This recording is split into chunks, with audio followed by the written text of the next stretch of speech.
Whoops, I got the wrong background. That's not going to work. Life is strange these days. Life is really, really strange. This is the background I want for tonight.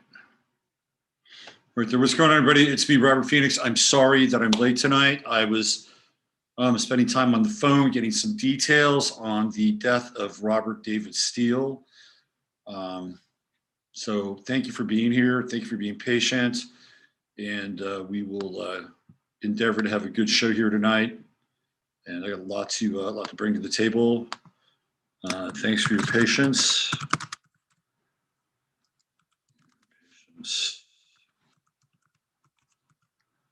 Here we go. So, all right, I got one thumb down. Beautiful. I haven't even said a fucking word, and there's a thumb down. That's great.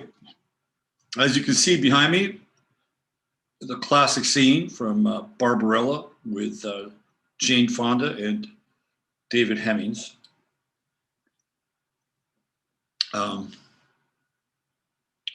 Can't be sci-fi from a different time, a way more innocent time. Of course, Barbarella, the cult sci-fi classic, directed by Roger Vadim or Vadim, depending upon which dialect you speak. So welcome. We're going to get into some astrology tonight, and thanks for being here.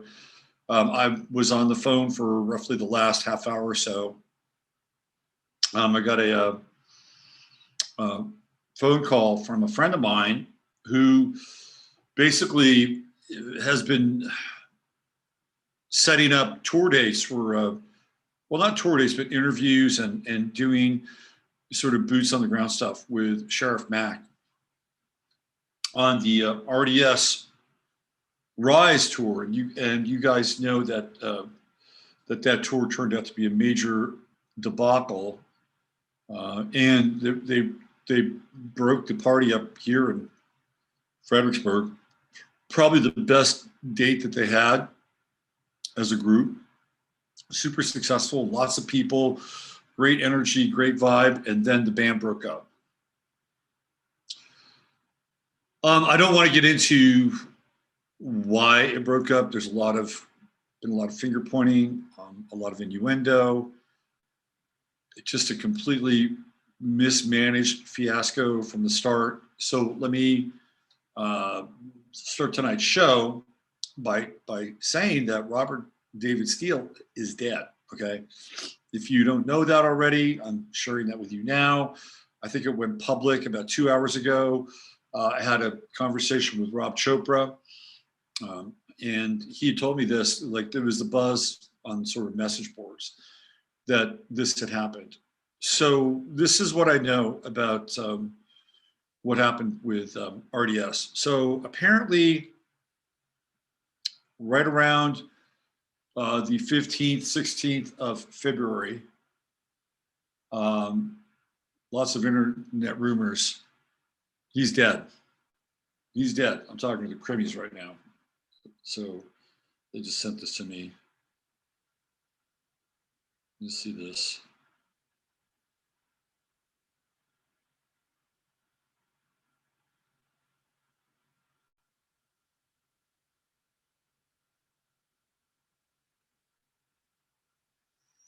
So he got sick, I think, on the 15th, 16th of August.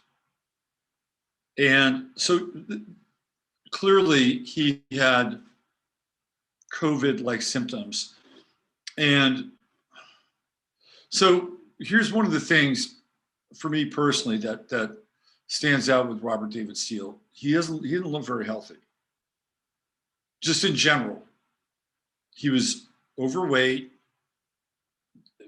He was always, at the boiling point, it seemed like he was always at the boiling point, which meant his blood pressure was probably pretty high. Guys his size, his age, tend to be borderline pre-diabetic. I don't know what other underlying conditions he had. He was on a tour that was incredibly stressful. He had no business running the tour, in my opinion. None whatsoever. Let me see if I can change my camera. Hold on. I'm gonna try this. Give me 1 second. Oh, here we go. Let's see. Hold on. Yeah, here we go. It's a better camera. I just have to get the angle right here. It's always interesting to get the angle right. Let me move this up a bit so I can not feel like I'm looking down at everybody. There we go. Got a little headroom now. There we go. So, you know, where am I with this thing?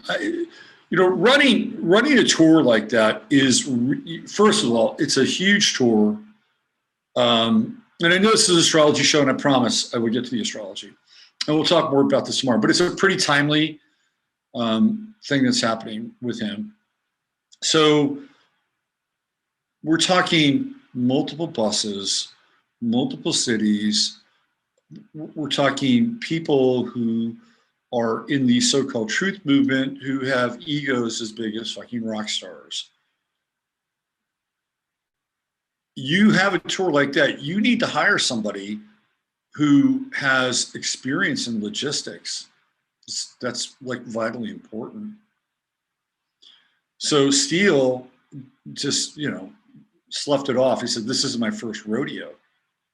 And he did not know how to run a big tour like that. Pretty clear. Pretty clear. And so that's number one. Number two, the stress that came along with that in dealing with really, and a lot of people in the so-called truth movement they're fucking divas. You know, they're just divas. And they all think that everybody hangs on their every fucking word. And that, you know, the voice of God is whispering to them all the time. And some people in the truth movement are cool. There were some people on this tour that spoke here in Fredericksburg that were pretty cool. I mean, I liked them. They weren't, I wouldn't call them necessarily egotistical. I mean, my experience from some of these speakers, I mean, that was my sense with them, but some of them clearly were. So this is, you know, Lee Dundas has a huge personality. Like, I don't know if I could spend more than 10 minutes in the same room with that woman. I don't know what she's like off stage, but I'm assuming it's pretty close. Scott McKay has a huge personality and a huge ego. And Sasha Stone has a huge personality and a huge ego. RDS, huge personality, huge ego. And he had a few other people that were around that seemed to have very strong senses, a sense of self. The Trey Luz, the guy who it was the master of ceremonies, not a wallflower, let me tell you. And I'm not saying that you have to be. I'm not saying that you have to be like David Carradine in Kung Fu. You don't have to be like Kwai Chang Caine.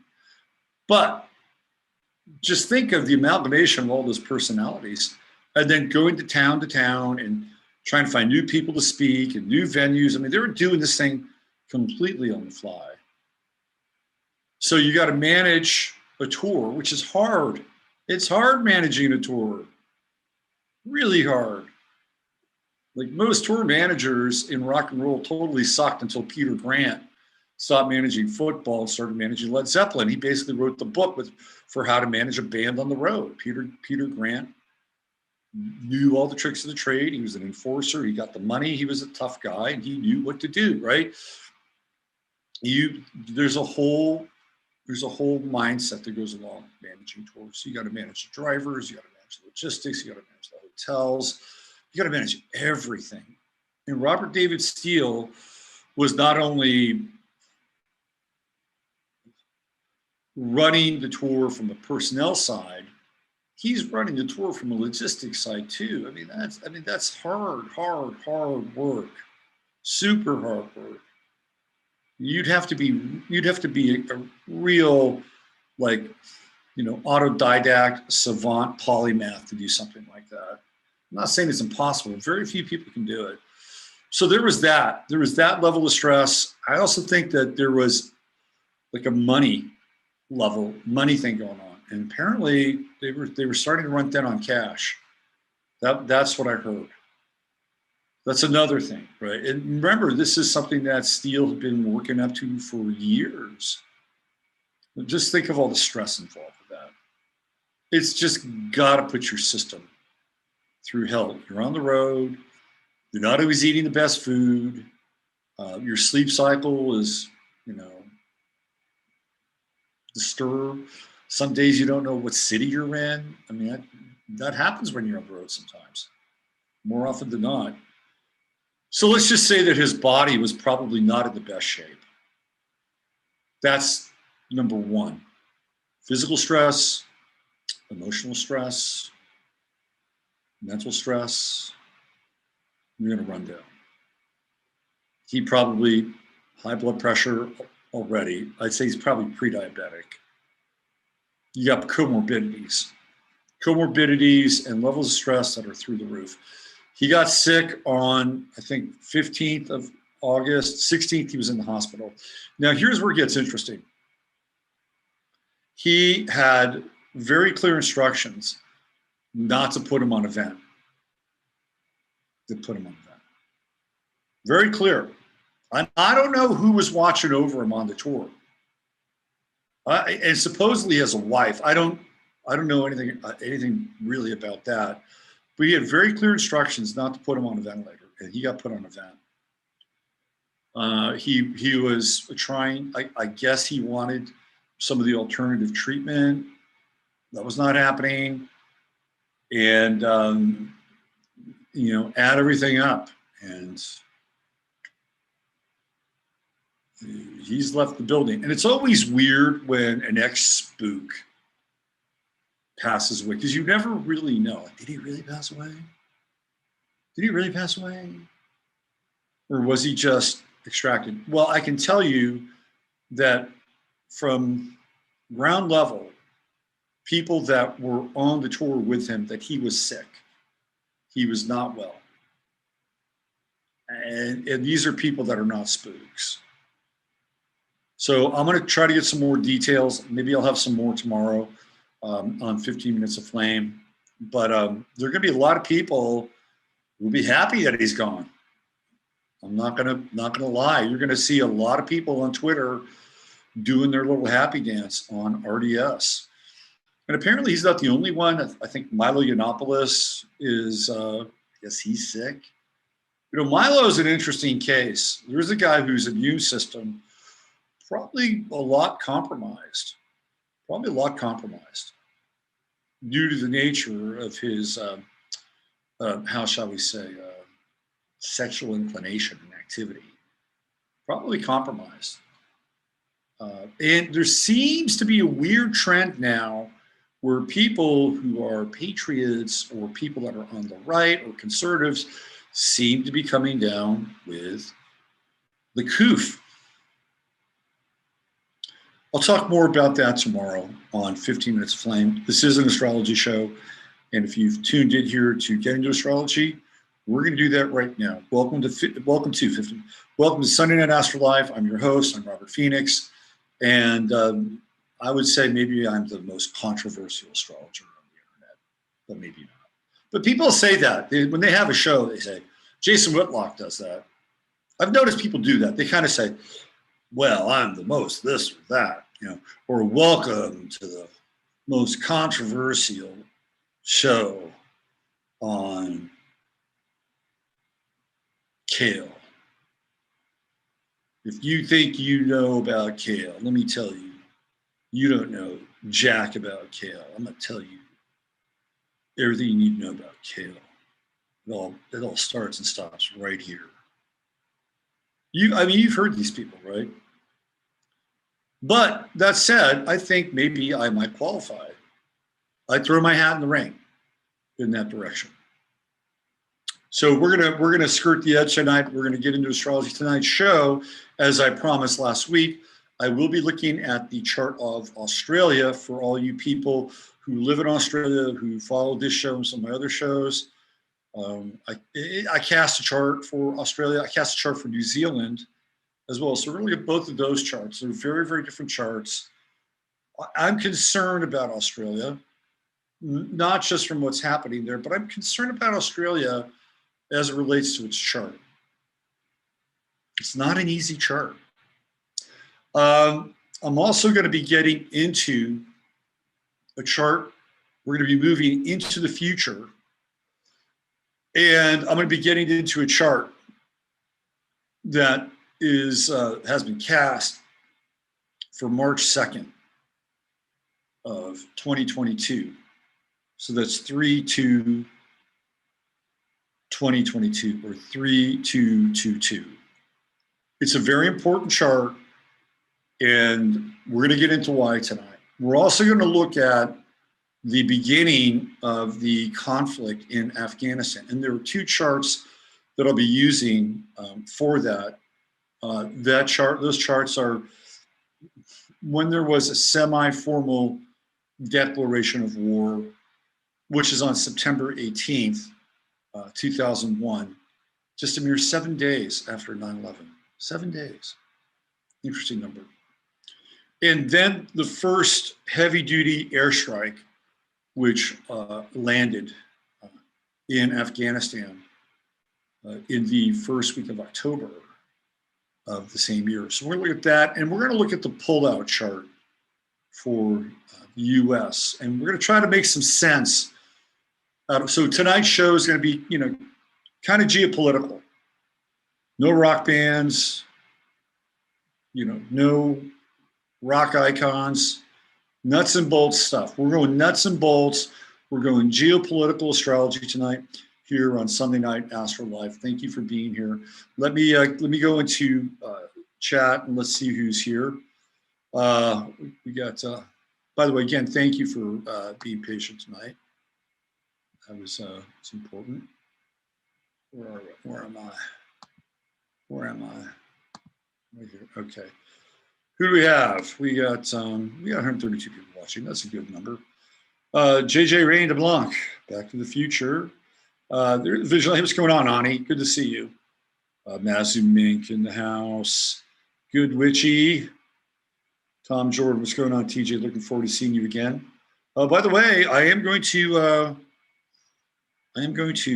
show you the link.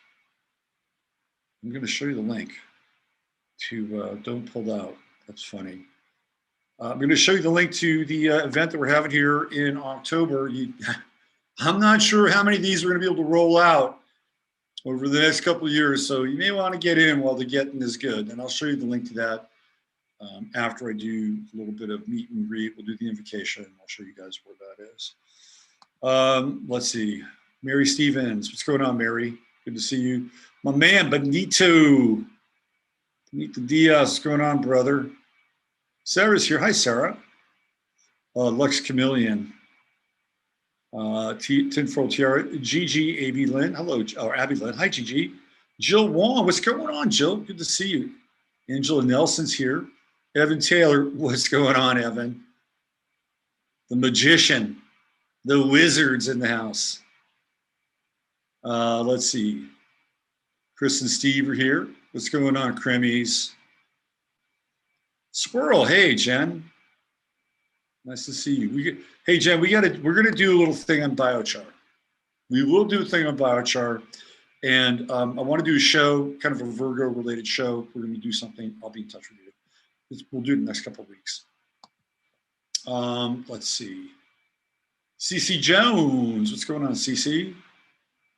Oh, it's JJ Rain de Blanc's birthday. Hey, happy birthday. If this was on my other channel, I'd play a birthday song for you. Yeah, but I would get probably a strike here. I'd get a strike. Let's see. Maury says, I throw my hat in the ring as the most non-controversial chatlander of them all. I wouldn't say that, Maurice. I wouldn't say that. I'd say you're very controversial, but you fly under the radar. I would say you are the most stealthy, controversial person in Chatlandia. It's that Pisces rising. Leo King took a critical pause to his tarot love show to just talk. I love David. David's the man. David is the man. David is the guy. Hey, what's going on, Amy? Good to see you. Charles Mazak. What's going on, Charlie? I know it's Charles, but I'm calling Charlie. Yeah, the show with Jam Friday was really good. Really, really good. Paula Tuttle. Hey, Paula. Hey, Paula. Isn't that from what is it? Animal House. Animal House. Peter Rieger is trying to serenade, what is her name? Allen? Is it Debbie Allen? No, it's Karen Allen. It's Karen Allen. I think it's Karen Allen. Karen Allen. She's his girlfriend. She's Peter Rieger's girlfriend in Animal House. She winds up sleeping with Don Sullivan. Everybody winds up sleeping with Don Sullivan. Okay. What's going on? Sigurd. Good to see you. Ruben of the Moon. Today I was walking around the neighborhood and passed by a home that offered tarot psychic readings. When I checked the time, it was 10:10 a.m. You better be careful of those places. You're going to encounter a gypsy. And they will take everything they can from you. In most cases. In most cases. They will do that. Unless you're really smart. Unless you can see them coming. But man, are they smart. They're very good. They're great cold readers. Some of them are quite psychic too, by the way. They're great cold readers. You know who they prey upon the most? Asians. Gypsies feast on Asians, and mainly Chinese, because Chinese tend to be very superstitious. They're in a bunch of ancestor stuff. I remember one time I was doing a tarot reading for this Chinese woman. It was in Macy's in Palo Alto. So I used to have this deal. I knew this gal. She was super cool. She was really, really cool gal. And she worked for Donna Karan. So she did like regional sales for Donna Karan. And apparently Donna Karan was like really into esoterica. And she had a whole line of perfume that like looked like crystals and stuff. So she got the okay for me to do tarot readings. I got paid by Donna Karan or the company to do tarot readings inside of Macy's. And I did this more than once. I think I might have done it at least 3 times. And so one time I'm in Macy's in Palo Alto. And this Chinese woman sits down and I start doing a tarot reading for her. And so she asked me specifically about this situation with this psychic healer who was in possession of a lot of jewelry because they were cleansing the jewelry to get rid of the bad energy that the ancestors had left behind. And I looked at her and I asked her a few questions and I said, "Are you prepared to not get that jewelry back?" And she looked a little troubled. And she said, "Well, I was sort of thinking about that." And I said, you've been dealing with gypsies. That's what they do. They take your things, they say they're going to cleanse them, and you never get them back. You never get them back. So be careful with the flashing light. It says tarot reading, psychic reading. Be on your toes. Just saying. Just saying. Let's see who else we have. Let's see.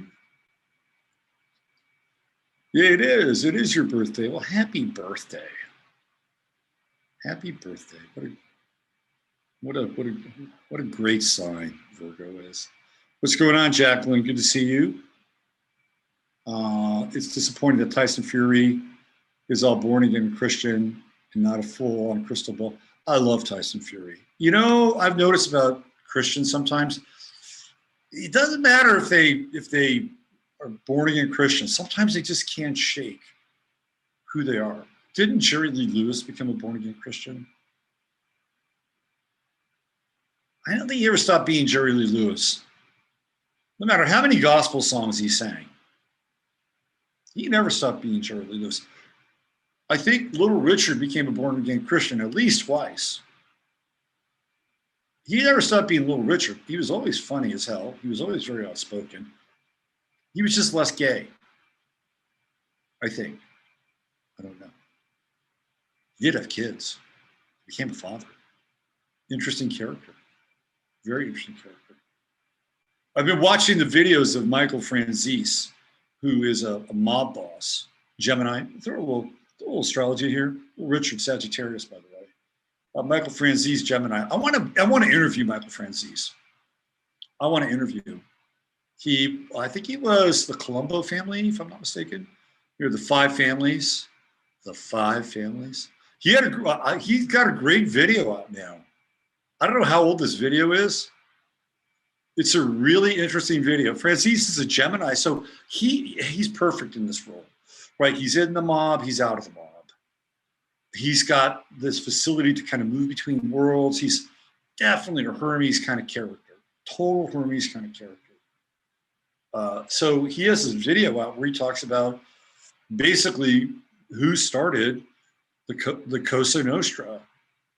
It's a very interesting video. You'd be surprised at who started the Cosa Nostra.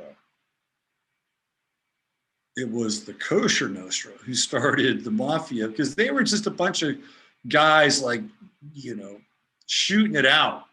If you've ever seen the movie Streets of New York, it's kind of like New York is the wild, wild East. And that's what the mob was like before Arnold Rothstein basically organized the mobs. He organized them. He got them sectioned off into families and territories and turned them on to how to make money and how to keep books. Arnold Rothstein, very important figure. Very, very important. You got Bugsy Siegel, super, super important. Meyer Lansky, those three guys alone helped create the mafia today as we know it. Michael Franzese talks about that on one of his videos. I want to get Michael on the show. I want to see if I can interview him. He'd be a great interview. He's very engaging. He has some wild stories. Let's see, who else do we have here? And by the way, the reason I brought him up is because Michael Franzese is a Christian. He's a Christian too. Tyson Fury will always be the Gypsy King. He'll always be the Gypsy King. Love Tyson Fury. All right, let's do a little invocation here. And then I'm gonna take you to my website, show the sign-up page and everything. It's gonna be a little bit different tonight. I'm gonna do an invocation here just to clear the energy for the show, which is what I always do. But tonight I'm really gonna focus specifically on pretty much one thing, maybe two, because they're related. All right, so here we go. Dear blessed Holy Mother, Father God of the great central sun, within the universal light, which is the light of Yeshua, Sananda, Emmanuel, and all the great avatars who have walked amongst us, we ask that only the highest and best wisdom and truth come through this channel at this time for each and every one of us involved, watching this, participating in it, interacting with it. And we affirm and decree the qualities of health and balance and focus, mental health, spiritual health, physical health, emotional health, psychic health, and all the health that goes along with being in this body, in this time, on this planet. And we affirm and decree that this health run through each and every one of us, unimpeded, to the highest and best of the Most High, to help us endure and get through and thrive during these times. So we invoke the spirit of health for everyone, Doesn't matter what your political affiliation is. It doesn't matter how you identify or who you identify as. We're talking everyone. And we're not just talking bipeds. We're talking the animals and the plants in the entire planet. You're invoking the spirit of health and wholeness tonight. And we're blessing it tonight so that each and every one of you and your relatives and your family and your friends and your community are blessed therein. We ask that any karmic residue be cleansed, purified, clarified, and removed from the stream at this time. Okay, got that in the books. Because health is so important now. It's so vitally important. And it's not just the health of your body. It's not just, we're in Virgo time. Of course, we're going to talk about health. It's all of your bodies. Physical body, subtle body, all of your bodies that exist out into 12 dimensions of time and space. Each and every one of them. All right, let's go over here. Let's go to robertphoenix.com. And let me just show you guys that we have our little event kicking off here. And this is Hill Country Harvest Moon 3. And people are already signing up for this, which is great. There you go. This is where the page is at right here. Right there. It's under blog if you want to find it. And October 14th through the 17th. So we start on Thursday. We go all the way through till Monday. And of course, we have Jay Wagner, who was on Friday's show, and his lovely, lovely wife and partner, Sharon Rose. She'll be there. Jay's going to do a live presentation. Sharon's going to be in and out of things. She's going to be charging us up, doing some breathing exercises, some qigong, maybe some chanting. Really looking forward to that. Of course, Emily Moore is going to be there, doing a little matrix mash. And of course, we've got some off-site goodies planned for everybody. So it's all there if you want to. You can. There's a picture of the hotel. Great pool at the hotel. Really great pool. What do we have here? Yeah, people check in on Thursday. You don't have to. The event starts on Friday. But a lot of people check in on Thursday because they want to be there. You know, so I guess you can check in on Friday. But if you check in on Friday, you're going to miss Friday morning's program. We're going to miss the Friday Forecast, which is what we do. And you guys are the guests. So it's a cool pool, right? There we go. There's all the scheduled events, we got poolside brunch, we got some offsites planned, which I don't like to talk about in advance because the element of surprise is really cool. But last year we had a really good time. We went shooting at the local target range. I remember people who had never fired a gun before, and we weren't firing any huge calibers, 22, on 3 different platforms, but it was super cool. We went out to the horse ranch. Where's that? Where's it now? It's that way. With Rosanna, our good friend Rosanna, who rescues horses, and Lee Yes was there, and she sang all of her great hits, including "Fuck Your Feelings." We had a little barbecue out there. So we have these really cool offsites. I got a couple planned or in the works. That's always a part of it. Jay will be presenting. I'll be presenting. And I'm really hoping, look, there's no secret that our friend Masaki is trying to go to Japan. And, if he's meant to go, then I hope he goes, and I hope he's able to get there and, become, the Orgone, the head of the Orgone Yakuza. That's what I hope. But if he doesn't, I'm going to try to get him to come out. So that would be great to have Masaki Miyagawa. And of course, there's going to be a lot of people from Chatlandia who will be there. And some of you who have not come before, you'll be able to go and meet some of the folks that you chat with here on a semi-daily basis. All right, so there's that. That's the business side of things. Let's get into the chart of the moment. And then we're going to get into these various Heavy duty geopolitical charts. It's just where we are right now, you know? It's where we are. You guys ever get into the wave spell? Jose Arguelles. Where are we on the wave spell? Let's find out. Let's see what today is. Let's see what today is. Today is Blue Crystal Storm. Blue Crystal Storm. So tomorrow is going to be Cosmic White Mirror. Ooh, Cosmic White Mirrors tomorrow.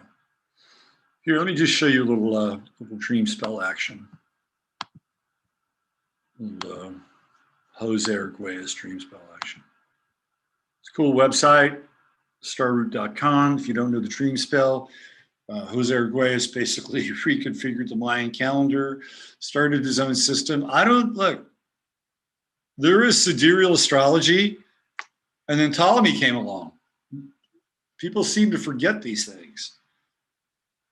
Sidereal, Ptolemy.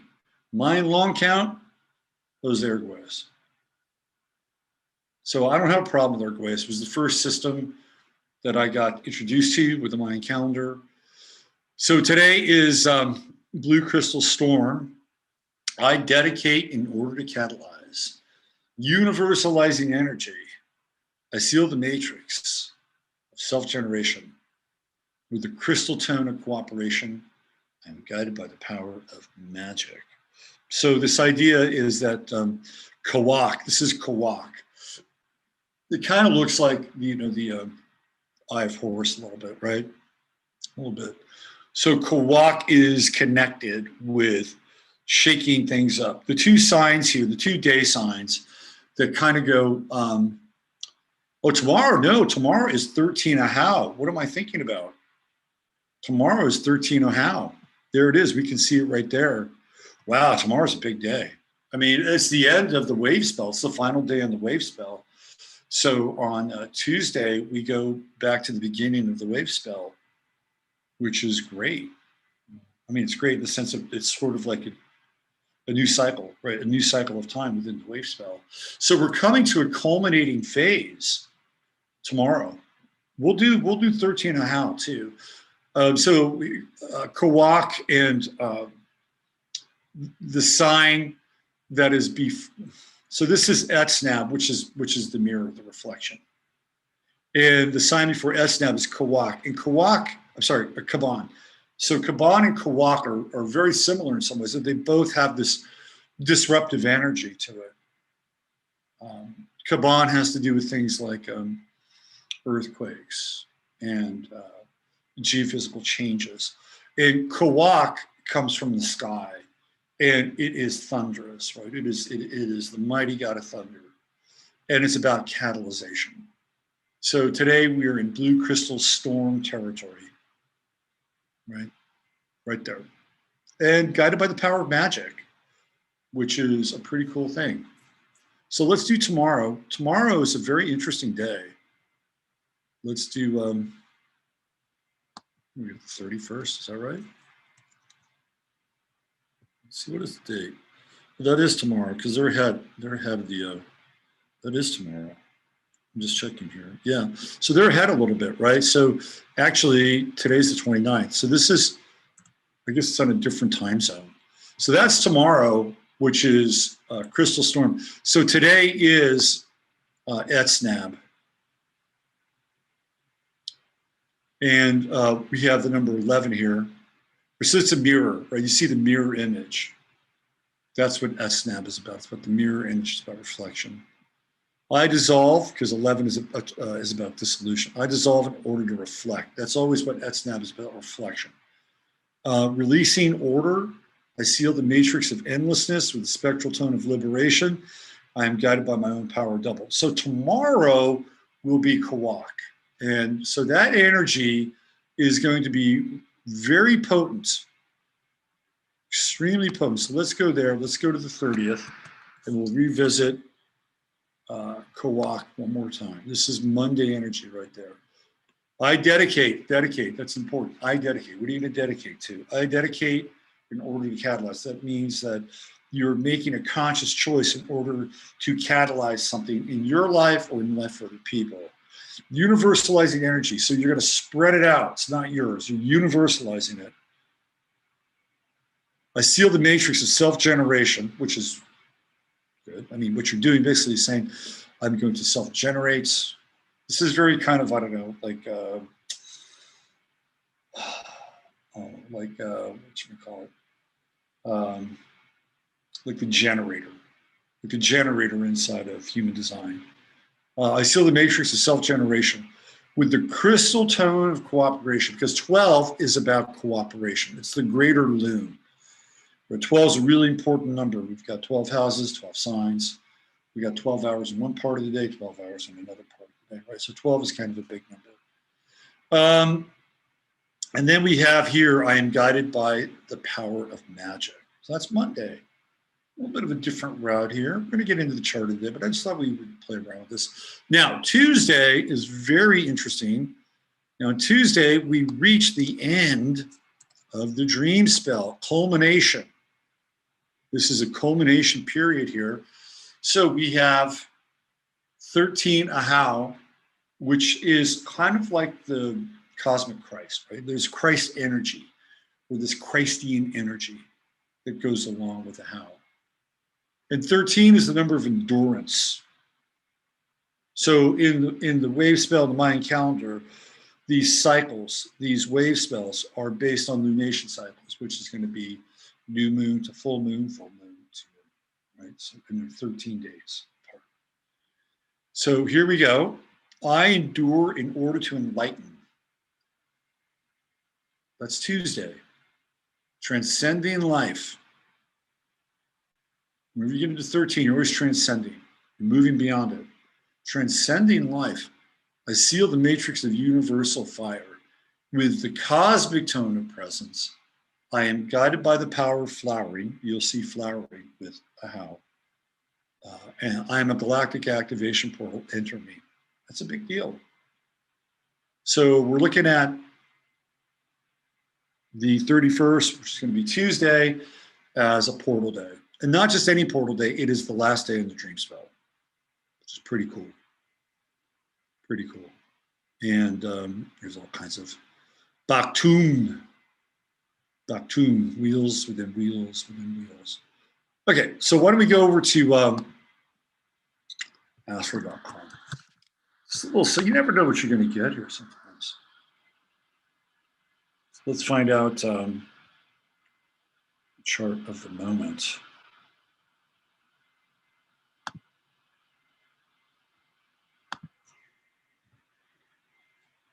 Brackersville, Texas, close enough. All right, so what are we looking at? Well, tomorrow we've got the moon. Well, right now the moon is just moved into Gemini. So by tomorrow when you wake up, the moon is going to be conjuncting the true node. That's kind of interesting, especially when you look at the energy for tomorrow, which is about catalyzation in Kawak, right? And kind of an interesting energy because Gemini is mutable, that's number one. And number two, it's active. Like the Gemini moon is very curious. It likes to, could also be very, what is this kind of a bug? Could also be, that's what I'm looking for. Gemini likes to stir things up a little bit. So this is, emotionally kind of, catalyzing in a lot of ways. Like it's a catalytic energy. It's not a passive moon. It's not like a Pisces moon or Cancer moon. Scorpio moon's kind of intense and deep. It's not like a, Taurus moon, which is again kind of a passive moon, peaceful, placid. It's definitely one of the more active astrological moons. Libra moon, again, kind of cool, kind of, hey, let's find something we can both do, right? It's not like a Gemini moon, which is interesting because always with Gemini, part of the self wants to get to know the other part of the self. That's the nature of Gemini. So here emotionally, it's sort of like getting to know sort of who you are by encountering other parts of who you are on an emotional level. So there is kind of a bit of a catalytic energy, and Gemini is a bit of a restless sign, especially since we're going to have a moon sun square. And Virgo wants to play by the rules. That's the thing about Virgo. It wants to play by the rules. It wants to, color within the lines, wants to cross the T and dot the. I've never been a very good Virgo, by the way, but that's what Virgo wants to do. And tomorrow we got a moon square to the sun. And that's an interesting energy, right? Because the Gemini moon is a trickster moon. It's active, it communicates, and it is definitely not vibing with the sun, right? So this is kind of interesting because Virgo is also a very conservative sign, by and large. Although you go through the list of Virgos, and there are some Virgos that aren't very conservative. There's some wild Virgos. But in this case, we're just looking at the general kind of consensus of Virgo. So we can see, like, ever since the sun went into Virgo, a lot of the carjack stuff went front and center. And theoretically, they decided that they were going to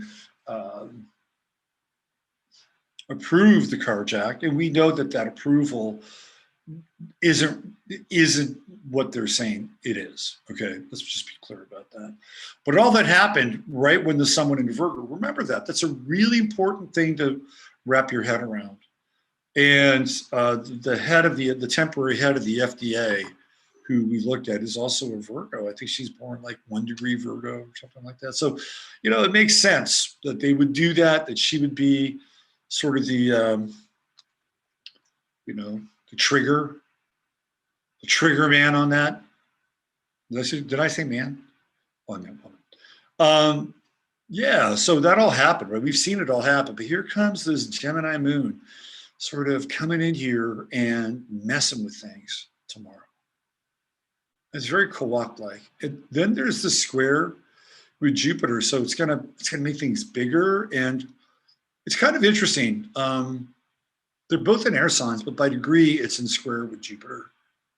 So when that happens, it's kind of like this interesting effect where there's friction because of the mathematical degree, but there's also some degree of flow. And I think when you get into some of these mathematical squares, where you're dealing with the same element, in this case, air, the potential for the square to work itself out is actually easier. That's my sense. That's my take as an astrologer. And I think it's more interesting. I think you're able to kind of work out the conflict between the two theoretical planets. And in air, it can happen very quickly because we know that air is communication and things like the internet, so on and so forth. The moon will be also in trine with Saturn, and looks like it's moving into a trine with Mercury, because Mercury will be at, zero, will be a 0 Libra. So, hey, Mercury's on my sun tonight. How about that? So, yeah, I think it's going to be an interesting Monday for sure. I think there's a lot of really interesting, how do I say this? I don't want to use the word authoritarian. Be quite right. But there is a sense here at the start of the week that the energy does have a lot to do with personal authority, because the moon is a very personal sign. And when we get into that trine with Mercury, we're able to communicate really well. Moon Mercury trines are fantastic for communication. We get into that Moon Saturn trine, and we're able to kind of back up our feelings with facts, right? When you deal with Saturn, you're dealing with facts, especially when it's in Aquarius. So Monday is a really interesting day where feelings and facts and communication They all kind of line up, but we're also not willing to just go along with the program. I've seen this with Virgo. Virgo will just go along with the program sometimes because that's what Virgo, well, then, you know, Virgo doesn't want to get into that Piscean mess and have to pull its ass out of the swamp. So Virgo sometimes, but other times Virgo, because it's a mercurial sign, other times Virgo will do something different. Again, it's a mutable sign, so it can change. But we're looking at this very interesting frisson, right, between the moon and the sun tomorrow. And that shows up with emotional, what I would call inner authority, kind of going against the tide here. Early in the week, we're going against the tide. And then feelings and facts and communication all line up.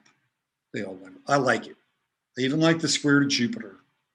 There could be some exaggeration, some hyperbole, but you know, that's the world we live in now. The sun is moving into a closer trine with Uranus, which I also like a lot, because that means that the natural and more conservative tendencies of Virgo will take on a more experimental, more creative, kind of more outside the box application. And that's going to be happening for basically the next 8 to 10 days, which is really good. Really, I think it's really good. And the moon is going to move pretty quickly. So 2 days from now, it's going to move into a Cancer, and eventually it's going to sextile the sun, and it will also be in sextile with Uranus, and the sun will still be in trine with Uranus. So this is going to be a really interesting week, especially right around midweek. Seems like Wednesday is when the energies get super grounded, super interesting, fairly experimental. We're going to be moving more into this Mars-Neptune opposition by Wednesday. Watch out for that Mars-Neptune opposition. That's a tricky one, right? I feel like we get into that territory, we're moving into false flag territory. We're moving into deception, especially when you deal with Neptune. Right now, we got Neptune in the 12th house. So that has a lot to do with 12th house institutions, prisons, sanitariums, hospitals. You get the drift, right? So we have this Neptune-Mars opposition coming up. That could be kind of intense. And of course, there's this whole debacle in Afghanistan, which we're going to get into tonight. So just keep on the lookout. Wednesday is going to be a really interesting day because I feel like there could be a ton of deception going on Wednesday. Ton of deception. Having to deal with Mars, and Virgo issues. Health, right? Health, analysis, all those Virgoan things, and Neptune being on the other side, creating this kind of, haze of deception and having to cut through this Piscean. We've been in this Piscean kind of quagmire for a while now, since 2011. So that's one of the things that Mars can do. I mean, this is going to be interesting. Like, which energy is going to prevail, during the week? Is it going to be the kind of the ongoing deception and the victimization that is representative of Neptune and Pisces, or is it going to be more of the kind of, the health warrior, people that are standing up for the rights of their bodies, which is very Virgoan, especially right here with this chart with Mars in the 6th house. Like, what's going to prevail? Well, there's other things happening on Wednesday. I feel like the fucking weatherman here. There's other things happening on Wednesday. We've got a lunar front coming in on Wednesday, and that's going to match up with this Uranian stream coming up from the south, where we'll connect with another front from the west, which will be solar, and together we're looking at 3 great days of spectacular astral weather. So that's this Wednesday. There's really good. I love where this is going on Wednesday. Wednesday's going to be an interesting day. And to me, that energy is also quite rootsy. You're dealing with Taurus, you're dealing with Cancer, you're dealing with Virgo. Cancer and Virgo are two, in my estimation, I think the 3 signs that are right at the top of the zodiac for healing are Virgo, Cancer, and Scorpio. I think Scorpio is a very profound healing sign. And I'd probably put Pisces after that, just because of the spiritual potential for Pisces. So Wednesday, I like Wednesday a lot. We see Mars also during that time moving into closer trine with Pluto. Wow. This is going to be a really interesting week. This is going to be a really, can I just say it? This is going to be a really fucking interesting week. There's some amazing aspects this week. Amazing aspects. Now, remember, astrology is kind of neutral too, in some ways, right? It's neutral. So if somebody's pushing an agenda, I mean, they can be looking at this, go, hey, we got some good juju on our side.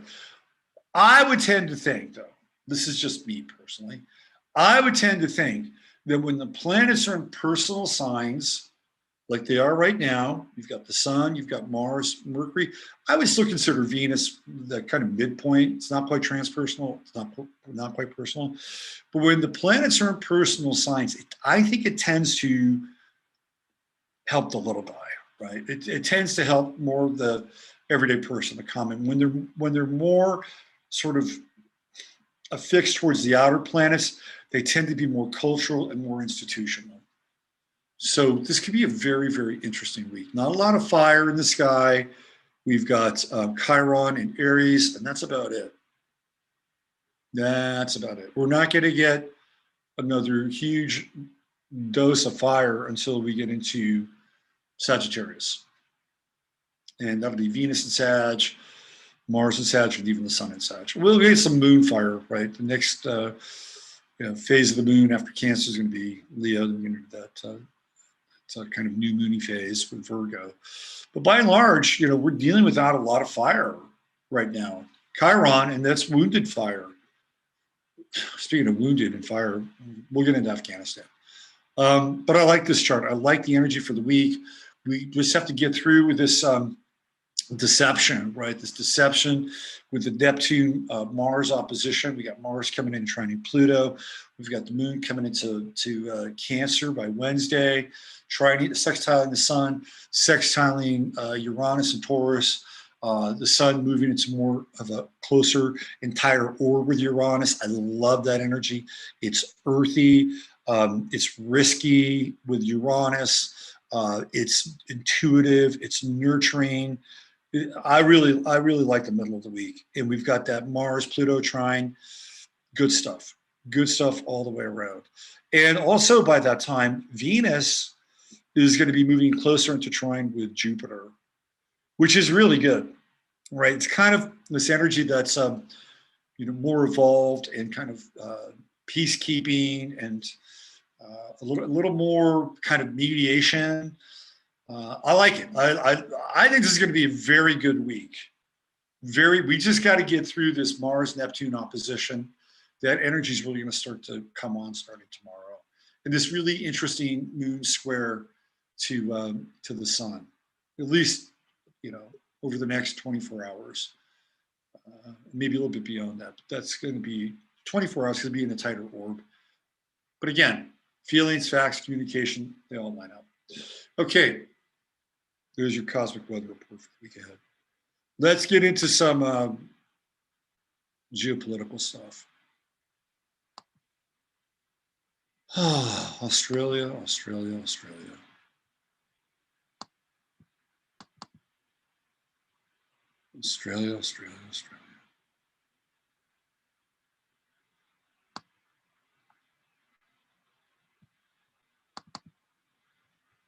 Okay. So we all know that Australia's just been hell on earth. It's been hell on earth for a while. It's not like it just started a couple months ago. Last year, we were witnessing just absolutely nightmare scenes coming out of Australia. Nightmare scenes. It's only gotten worse. So, who's the guy from Dan Andrews? Dan Andrews apparently. So I had heard this weird story about Dan Andrews. Dan Andrews is the guy who's the governor of like that Melbourne area. He just looks like a total like fucking twat, okay? But apparently something happened to him and he had this weird, supposedly he fell down some stairs or something. That's what they say. And he was out of commission for him. This is what I'd heard. I can't confirm this. But I'd heard that he was at a party and he made a pass at a young woman at a party who was the daughter of the guy who was either throwing the party or he was there.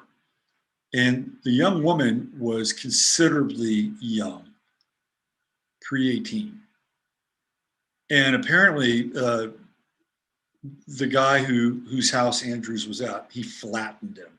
That's what I've heard. I can't confirm it, but that's what I've heard. He's still a twat. Anyway, he's a cancer. Australia. You got some issues here, Australia. Just in general, right? The chart has issues. So what I have here for Australia is January 1st, 1901. 12 a.m. This is what's listed on astro.com. It's also listed on Astro theme. Although it's weird, on Astro theme, the chart is different. It's strange. I adjusted the time zone for Australian Eastern Standard. Still came up this way. The theme, the chart on Astro theme is different. I don't know how they got that chart. I did the same thing with New Zealand. And the chart that I have for New Zealand that I cast is the same chart on Astro theme. So I don't know what they're doing, but I'm going to go with this chart since it's what came up, even when I adjusted the time zone. So what do we have here, or what we have here is we have Australia is a Capricorn country. Make this a little bit bigger for everybody. So Australia is a Capricorn country, 9 degrees, and look, it's got that Saturn conjunction. And over the weekend, they went through and I looked at a list of countries that were, like you look at, like most countries have a president and a prime minister. Well, the United States doesn't. But that's a little other story. But most countries have president and prime minister. I went and looked up Australia, and the so-called prime minister of Australia is the Queen of England. Just like she is the prime minister, theoretically. It's not really in title, but she's in that slot where the prime minister would be. Same with Canada, same with New Zealand, and a bunch of other places like the Solomon Islands, Barbados. What's the common theme here? The common theme is all three of these places are being roughed up. Canada's being roughed up. New Zealand's being roughed up. England's being roughed up. Australia's being roughed up. Why do you think that is? Especially Canada, New Zealand, by the way, five eyes countries. So I think that this is all in preparation of turning these countries over to China.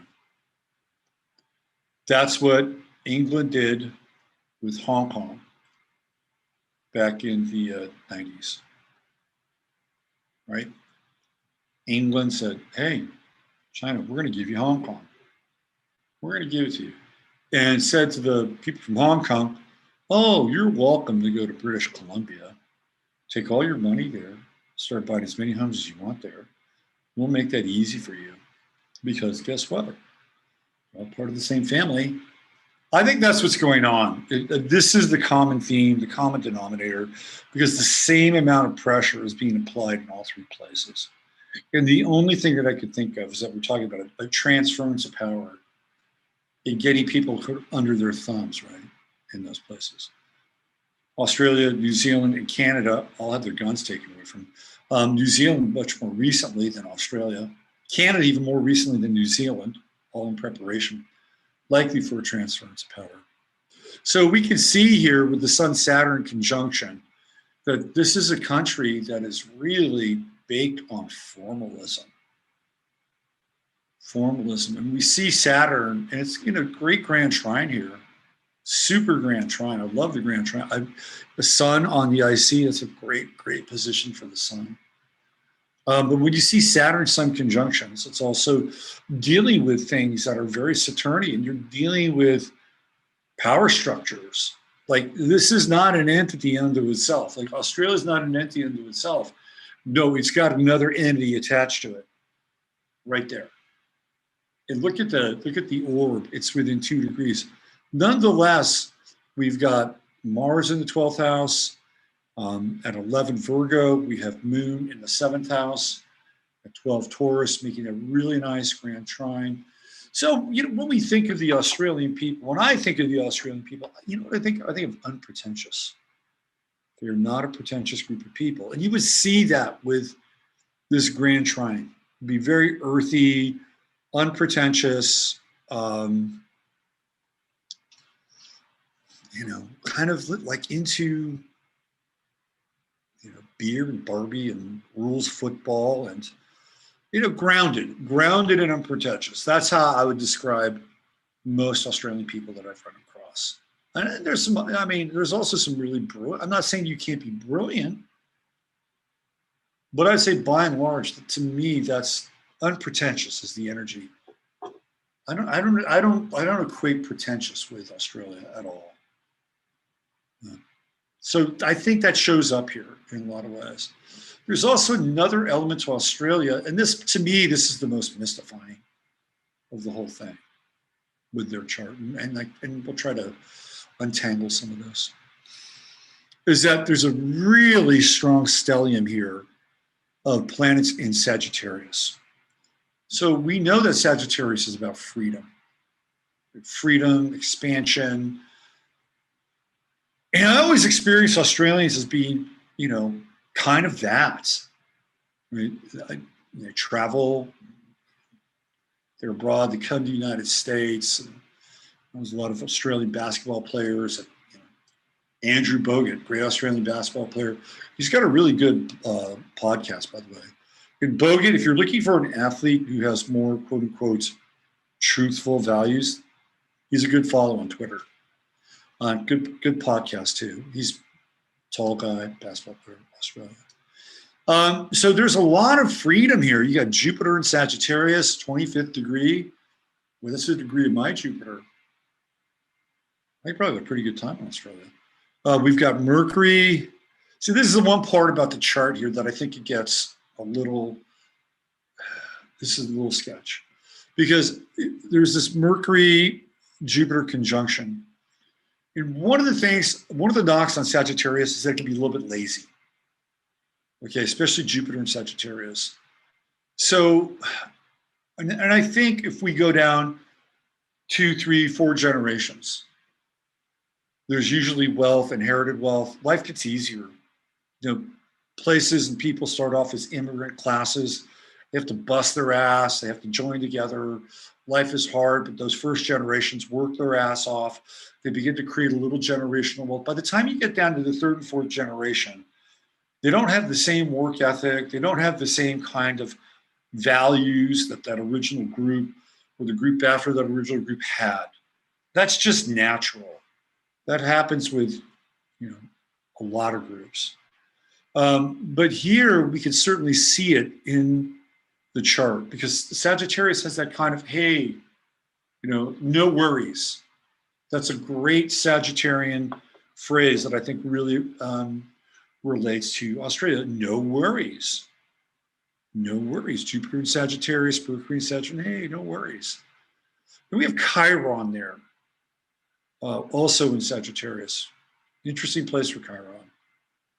And it's conjunct Mercury. So here's where I think things get tricky for Australia. First of all, you're dealing with this Saturn-Sun conjunction, you know, which theoretically means that somewhere down the line, you would probably have much more fun than how you started your life off with. And I think that that's kind of true with Australia. I mean, when I think of Australia, like in the 80s and the 90s, I in my mind, it was a place that seemed like people had a lot of fun.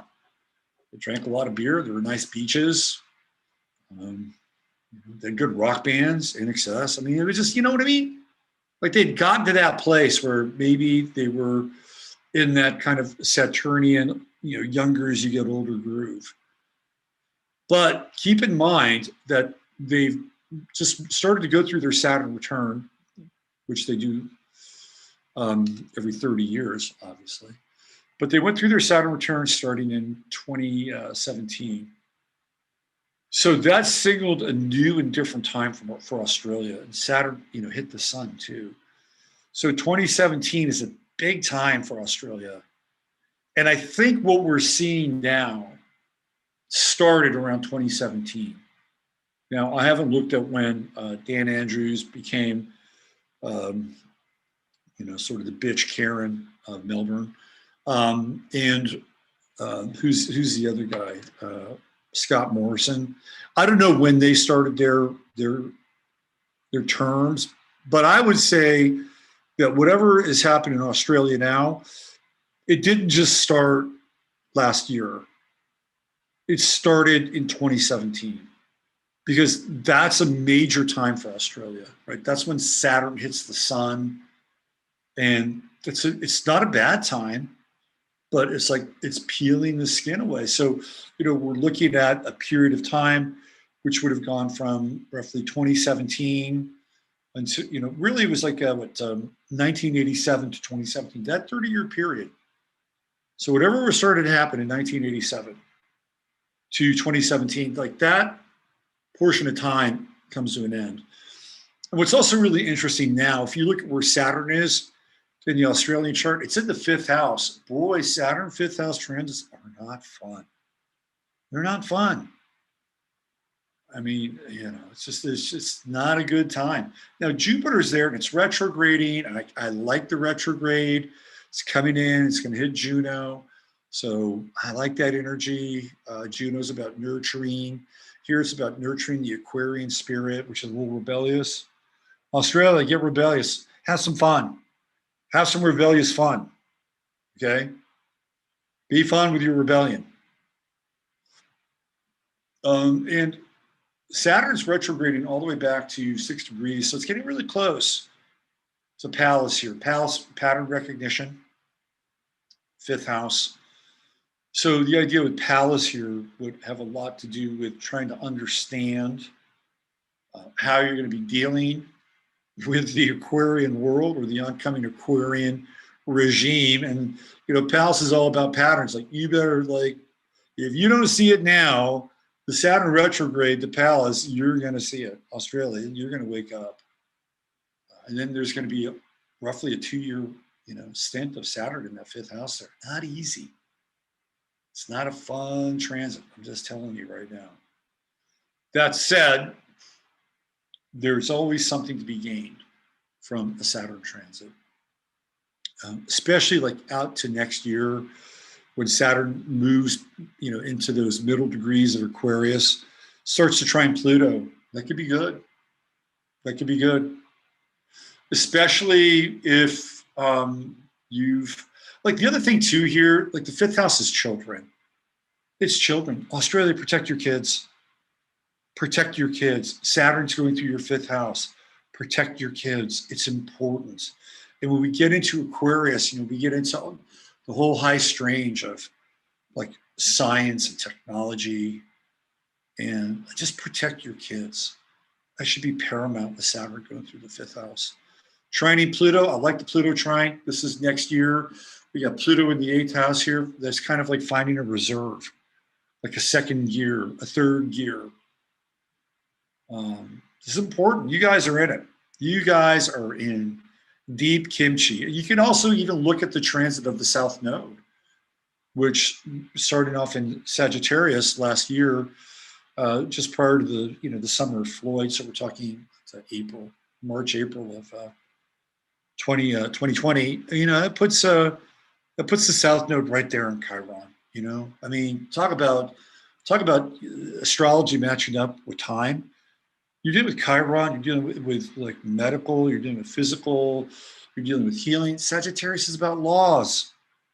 Okay, they're about laws. And so the South Node is there. It's like, boom, hitting Chiron. South Node is the place where it's vulnerable in the chart.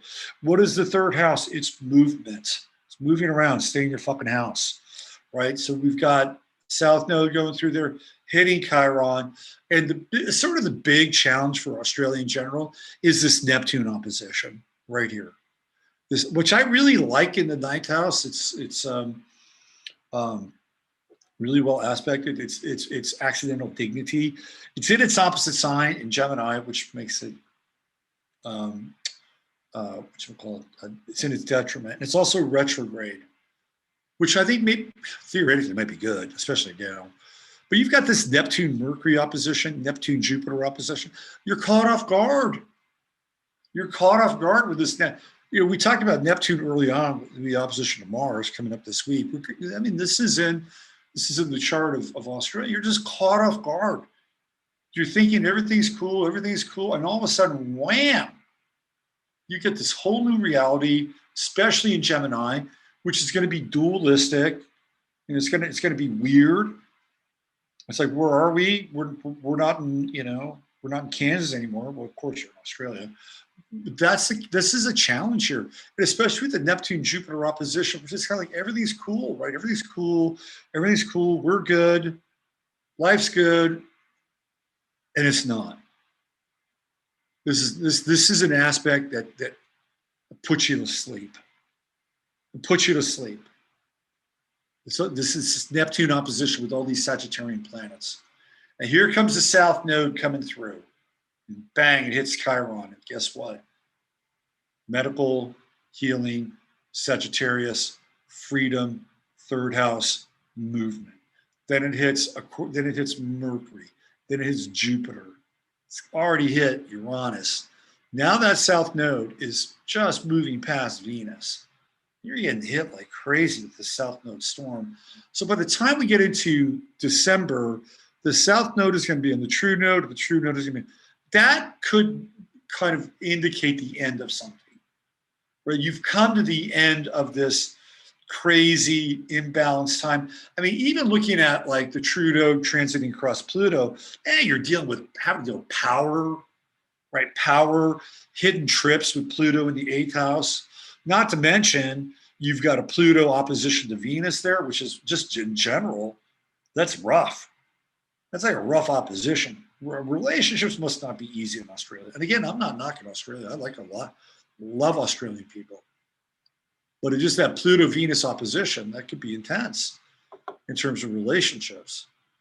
But again, the True Node's going through that 8th house, and it's not really helping much at all. But maybe by the time we get to December, when these nodes sort of max out, maybe it's like everything kind of comes to a halt. Now, I don't know how that's going to look. Maybe it's just like, okay, we're done. The Queen just hands the keys over to China, just like she did with Hong Kong. Maybe that's what's going to happen. But to me, that's kind of like the high water mark. And then it drops down. But you're still in it now, and you're still dealing with all this legal stuff. And the other thing with Sagittarius is you're also dealing with these foreign entities, whether it's the Queen or whether it's China, or who knows, whatever, right? So you've got some work cut out for you here. I'll tell you the one thing about this chart that I also, I love the Grand Trine. It's great. It's unpretentious. It's real. It's earthy. But Mars in the 12th house is not easy. Like Mars in the 12th house, especially in Virgo, that can be a real son of a bitch for a country, because you're dealing with this force, right? That's hidden enemies, 12th house. And in Virgo, what did we talk about earlier? We're talking about medical stuff.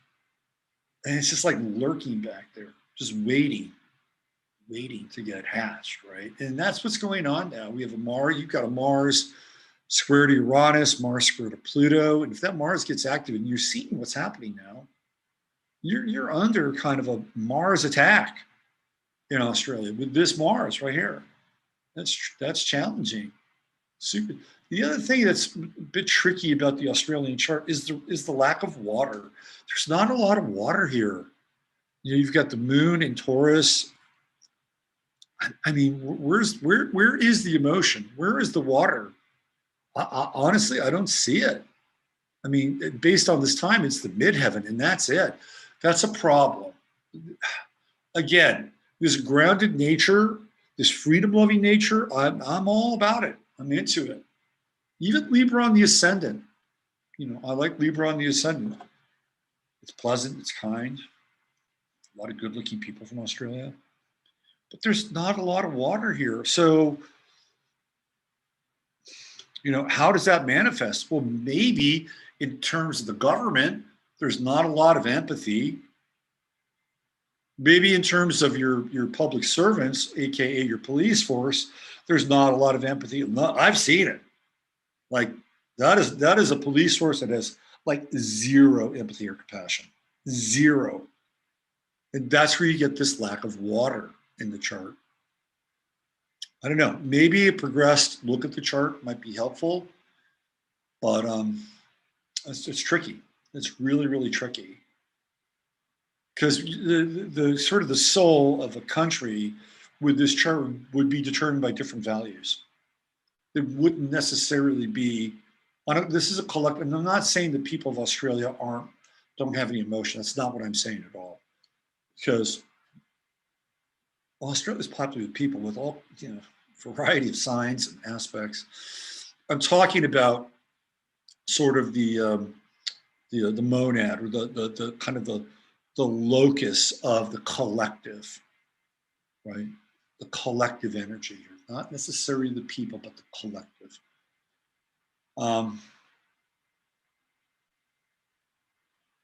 So that's the challenge. The challenge is emotion. Challenge is emotion. So I think oh, look, Uranus is on the moon. Look at that. We know that the moon is ruled by Saturn. I'm sorry, the moon is ruled by Saturn. No. The moon rules Cancer. My bad. The moon rules Cancer, and we have Uranus on the moon. That's going to electrify the emotional body. That's going to wake up the collective. That's going to put a jolt in the moon, especially in Taurus. I'm also wondering if Australia is not primed for some kind of an earthquake here too. That's quite possible, especially when you deal with this inconjunct, which is with Uranus. Ooh, where's the moon Uranus transit at now? 14. So it's right in that inconjunct right now. That's interesting. That would be a major, be kind of a game changer to what they're doing there, wouldn't it? Massive earthquake.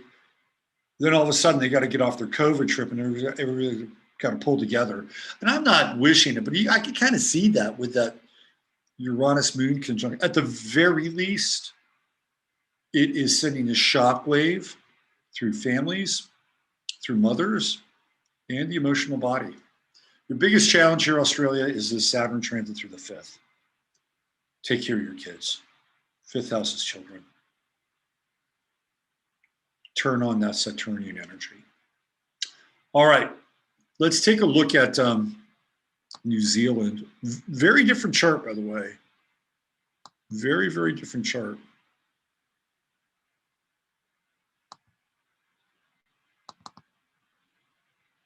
Okay, here we go. New Zealand. It has some similarities. Well, no, not really. A little bit. Sun position near the IC.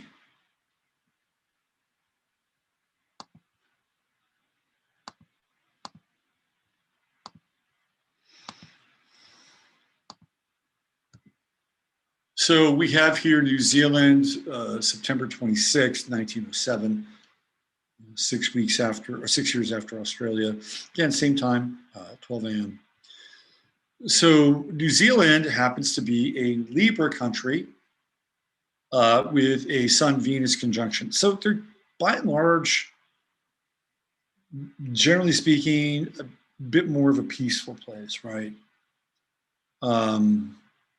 I like the Sun-Venus conjunction, 3-degree orb, Mercury in Libra, so cooperation and all those kinds of Libra things are very much a part of sort of this collective print, cosmic print of New Zealand. But within some conflict, we have some conflict here. We have Uranus at 8 degrees, squaring Venus, squaring the Sun, which could be a bit tricky because with Libra, you just want to get along. You just want to, kind of be cool and chill out and go to good restaurants and listen to good music and smoke good weed. And, it's a very Libra thing.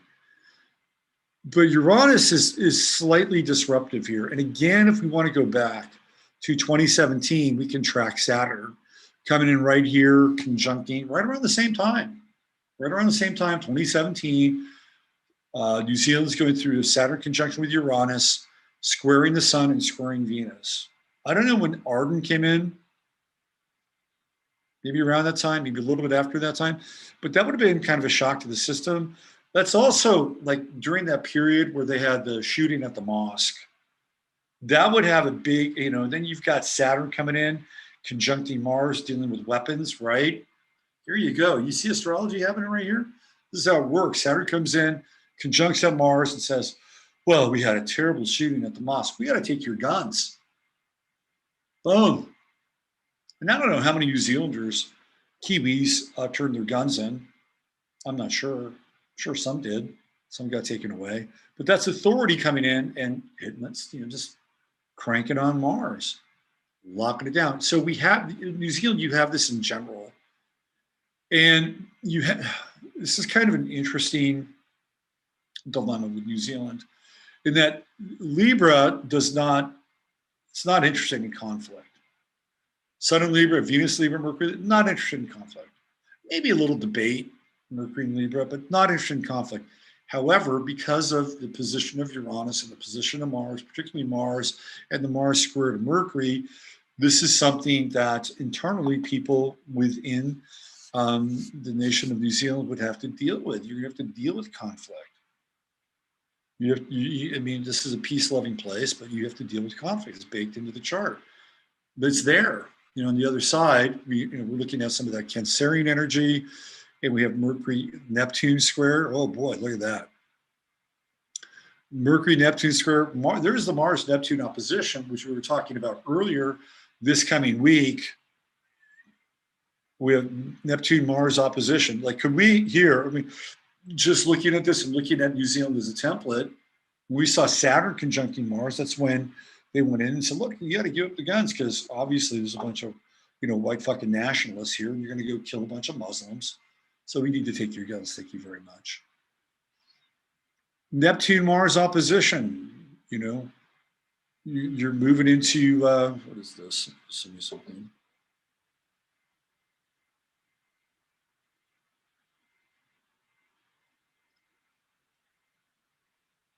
Yep. David Nino Rodriguez. Talking about Steele, he was put in the hospital for COVID. He demanded alternative therapies. They ignored his wishes and sedated him and put him on a ventilator. That's all I know. Oh, that's what I heard too. If you can at all costs, try to avoid getting sick. Try to avoid going to the place where they take you when you get sick. Try your best. Again, they're dealing with this energy, right? This energy where you have to work through things. Mercury, Neptune square, you're dealing with liars. So I would say probably that every politician that's ever worked for the people of New Zealand has been a fucking liar. With a Mercury, Neptune, again, we're looking at just sort of the locus of the country, right? Communication, rules, laws, agreements with Libra, lie with the Mercury-Neptune square. And then taking advantage of that and getting on top of the lies with Mars, making it worse. Mercury-Pluto trine, I like that. That's getting to the bottom of things. Pluto on the ascendant is a very intense energy. We're dealing with Gemini here. Gemini is youthful, inquisitive, and it's an energy that stays kind of eternally young in a lot of ways. And with Pluto on the ascendant, to me, that's like going through deep transformation. Super, super, super intense deep transformation. And what are we looking at? Saturn in the third decan of Aquarius. And even the second decan of Aquarius, where it begins to trine the ascendant of New Zealand. I mean, that could be interesting. Next year, Saturn hits New Zealand's Chiron at 13 Aquarius. That's going to be next year. Really pretty. It was already there. It was there earlier this year. And of course, we know it went retrograde. It goes all the way back to 6, so it's kind of come back again. That's kind of tricky, right? You're dealing with health again. It's kind of like what happened with, well, it's not quite what happened with Australia because we were dealing with the South Node there. But Chiron and Aquarius, I like Chiron and Aquarius. It's the best place for Chiron. So the 8th house, you're dealing with 8th house issues, money, other people's assets. I can see this Saturn-Chiron conjunction having to do with something along the lines of like asset forfeiture. Watch out for your bank accounts, New Zealand. Watch out for your bank accounts with this Saturn-Chiron conjunction starting next year. I could see it playing out that way. 8th house is other people's money. Pluto is now just, kind of ingressing into that 8th house. So I think that could be a little bit problematic. Again, like Australia, you both have Moon in Taurus. Here it's in the 11th house, which tends to be much more social. Probably one of the better aspects of the chart in general. Moon Mars trine, Moon Uranus trine. People who are not from New Zealand probably would feel very at home there with that Moon in Taurus in the 11th house. Groups, friends. But you're going to have that Uranus Moon conjunction too. That's really interesting. So both countries have Moon in Taurus. They got this Uranus Moon. I think there's going to be an earthquake. That's my sense here, is that you guys are going to deal with an earthquake. And let me just say this, it wouldn't be the worst thing. It would not be the worst. You know why? Because all these people who are pushing an agenda would now have to deal with something very real, like super real. Kind of like what happened in Germany when it had the floods. Remember that? They were running around and scurrying around and trying to tag people and ticket them and send them to, time out somewhere.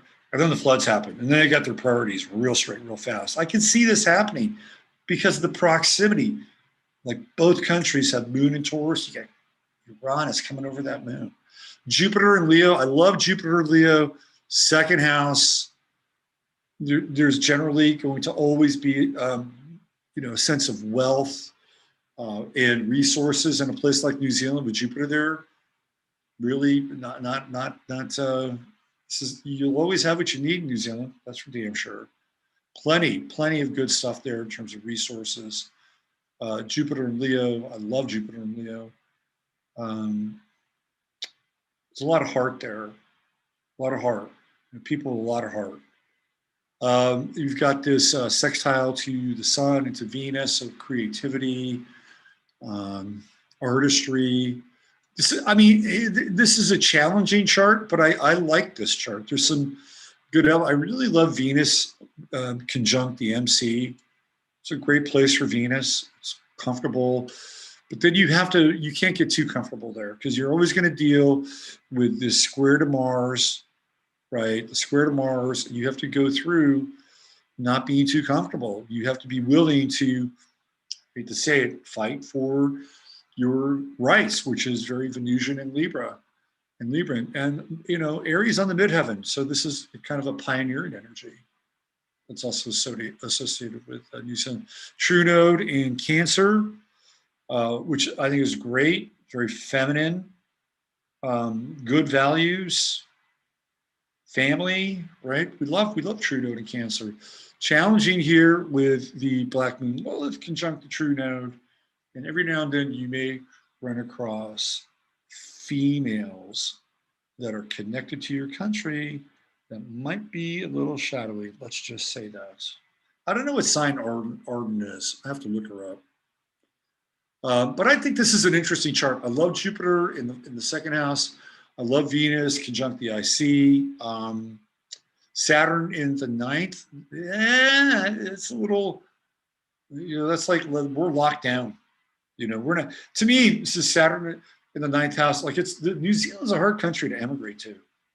Well, you got to make sure you're making X amount of money and you're doing all this other stuff, right? So that you can get in there. So that means it's hard entry with Saturn there. Now, here we got Neptune conjuncting the natal Saturn. That's interesting too. That's very interesting. I wonder how the government's going to hold up with Neptune Saturn conjunct. I could see the government dissolving. I don't think Arden's going to be able to hold on, especially if there is something seismic that happens in that area. That's my sense. Now, Neptune Saturn conjunctions, unfortunately, they're also connected to things like socialism. You go back and you look at the Bolshevik Revolution, when during that time, Saturn was in Leo and Neptune was also in Leo, and we can see that. We see the dissolving of social structures with Neptune Saturn conjunctions. You're kind of in one now. So there could be that. But the other thing too is that there is this square with Pluto going on simultaneously, which may not necessarily make it all that easy for that kind of a transition to happen. Watch out for your money though. Watch out for your money, and especially beginning of next year, make sure it's safe. I could see this as being asset forfeiture and asset acquisition, okay? All right, big ups and big prayers to our friends down under, each and every one of them. Okay, so let's see. I have a bunch of other stuff. Let me just see what I got here. Let me do this. I'm gonna do one more chart. I know we got a bit of a late start tonight. I'm gonna do one more chart. Which one is this? Okay. Let's look at, I'm gonna hold off on the this chart for the US for next week. I'm gonna keep it in reserve. Let's look at some of the Afghani stuff.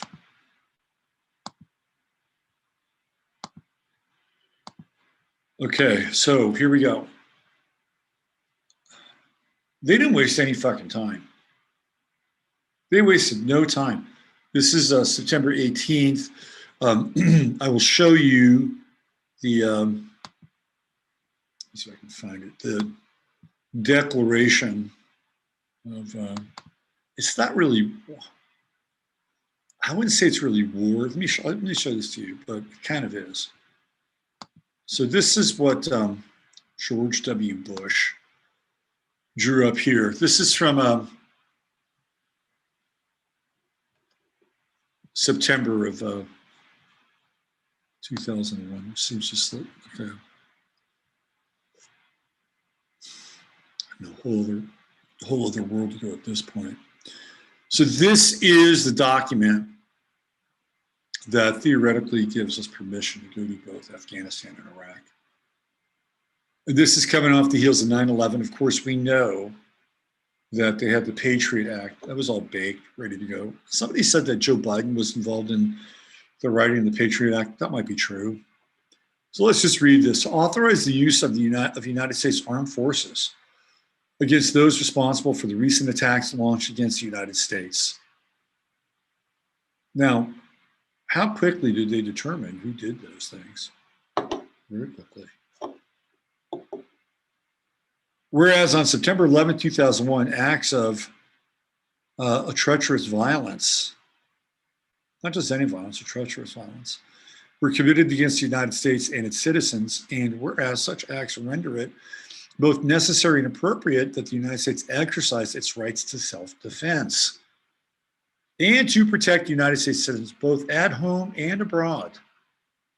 And whereas in light of the threat to the national security and foreign policy of the United States posed by these grave acts of violence, and whereas such acts continue to pose an unusual and extraordinary threat to the national security and foreign policy of the United States, and whereas The President of the United States has authority under the Constitution to take action to deter and prevent acts of international terrorism against the United States. Now, therefore, be it. Resolved by the Senate and House of Representatives of the United States of America in Congress assembled, note authorization for the use of military force, 50 U.S.C. 1541 note. Short title, this joint resolution may be cited as the authorization for use of military force. Section 2, authorization for use of the United States Armed Forces. Note, President, in general, that the President is authorized to use all necessary and appropriate force against those nations, organizations, or persons he determines planned, authorized. He determines, the President. That dimwit, George fucking Bush, he determines. Not a committee, not Congress, not the Senate, not even the American people who theoretically be represented by those people. None of them. He determines.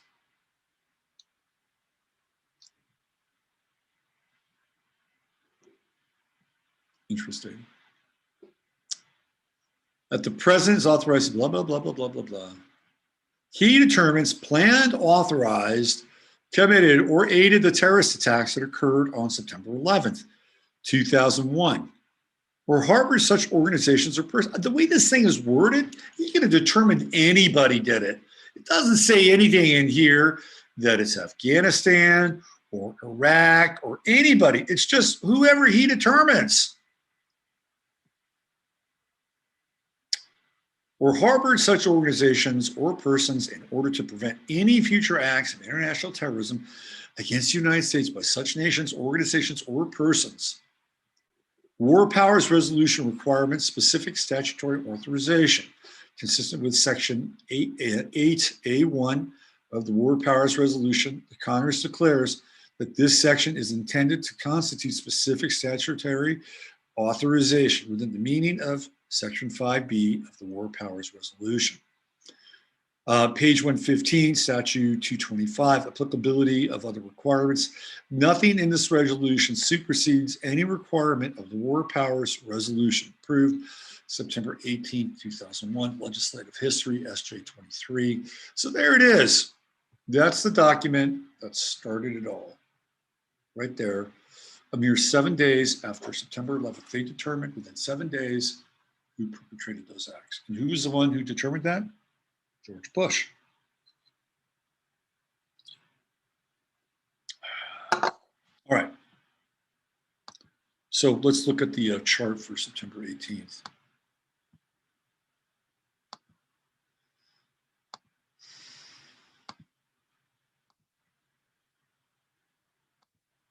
Yeah, I'm going with a 10 a.m. time here. Again, I don't know when the paper was passed across the table and the hammer hit the gavel and the Soviet rang out through the halls of Congress. I don't know when that was. I'm going to assume it's probably around 10 a.m. because they would have broke for lunch right after that. And they're not going to do this after lunch. Or, you know what I mean? We're going to get it done in the morning and go have lunch and a long lunch. Sock back a few cocktails just to make the pain go away.